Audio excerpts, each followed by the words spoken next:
What's going on, everybody? Pastor Christian here, and today I want to talk to you guys about not being afraid. Now, we just came off of Halloween yesterday, and whether or not you observe this day, this is a message for you. Now, for many of us, Halloween is a day where we go out, we like to be scared, we like to get afraid, people go to haunted houses, mazes, all types of things like that.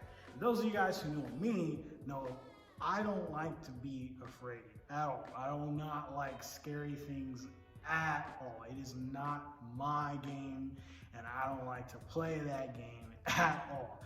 Fear is not for me.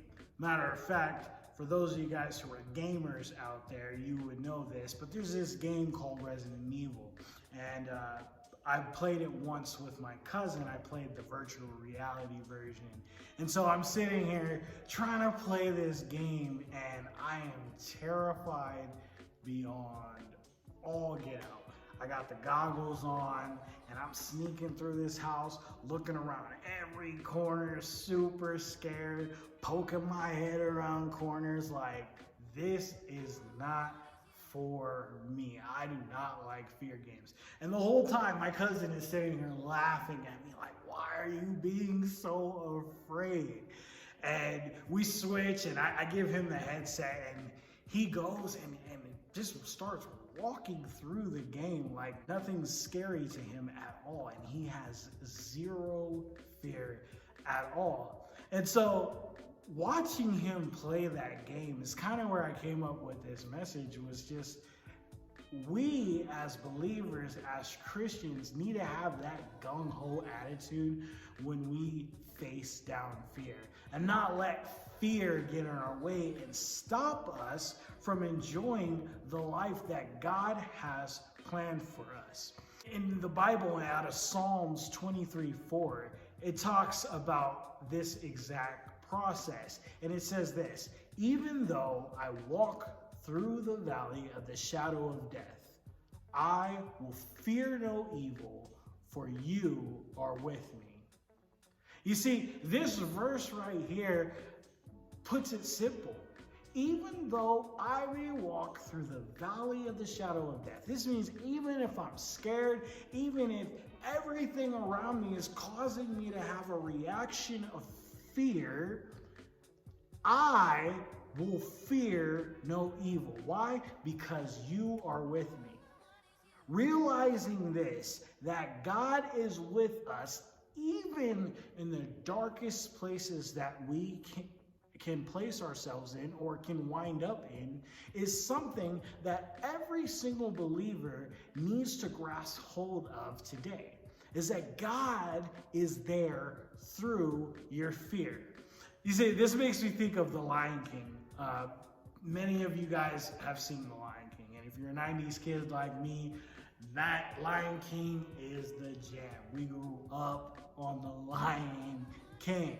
But there's this part in the movie, in the animated version, where Simba, he goes up to this elephant graveyard, and this is a very dangerous place where he should, rightfully so, be afraid. But instead, his reaction when he goes up to this place is to laugh, and he's like, ah ha ha, I walk on the wild side.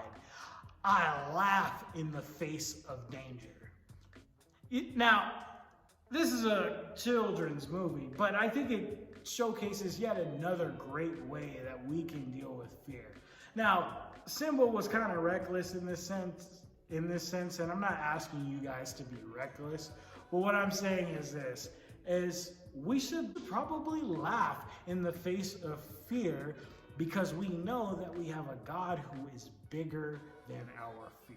He is bigger than our circumstances. He's bigger than everything that we think can stop us in our tracks. I want to read one last verse for you guys today. And this verse comes out of James 1:2, and it says this: count it all joy, my brothers, when you meet trials of various kinds, for you know that the testing of your faith produces steadfastness. And let steadfastness have its full effect, that you may be perfect and complete, lacking in nothing. Here's the thing, guys. We are going to face trials. We're going to face dark, scary places where our inner nature is going to tell us to be afraid. But here's the thing, guys. God is with us. And consider it pure joy when we face these trials. We don't have to be afraid or allow trials to stand in our way and deter us off the wonderful, amazing path that God has ordained and planned for you. So, my challenge, my hope for you guys this week is this. Do not let fear stop you. Do not let fear get in your way.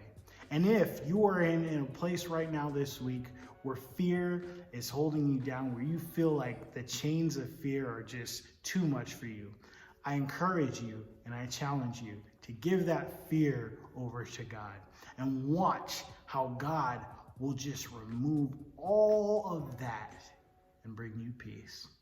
Be blessed this week.